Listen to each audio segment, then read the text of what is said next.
అంటారు. వీళ్ళు వీళ్ళ బంధువులు ఇతర ప్రాంతాల్లో ఉండే వాళ్ళందరూ మళ్ళీ కూర్చుని జగన్కి వ్యతిరేకంగా బాబునే మళ్ళీ గెలిపించాలి. అంటే పవన్ కళ్యాణ్ చెప్పినట్టు 15 ఏళ్ల దాకా బాబుని గెలిపిస్తేనే ఓ నగరం తయారవుతుంది అనేటటువంటి దాన్ని జనంలోకి తీసుకెళ్తారు.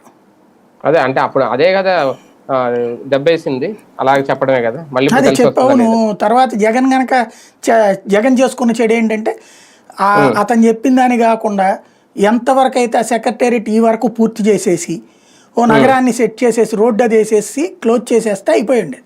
రాజధాని నడుస్తూ ఉండేది, దాని అంతటా దాని డెవలప్మెంట్ అది జరుగుతుండేది.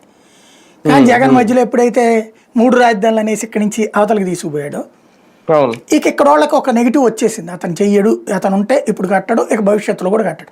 ఇదివరకు తెలుగుదేశం వాళ్ళు చెప్పేవాళ్ళు అతను కట్టడని, అయినా కూడా నమ్మారు అతను వస్తే కడతారనేసి. ఎప్పుడైతే మొన్నటిసారి చేయలేదు ఇక అతను ఉంటే కట్టడు అనేటటువంటి ఫీలింగ్ బలంగా ఉండిపోతుంది కదా.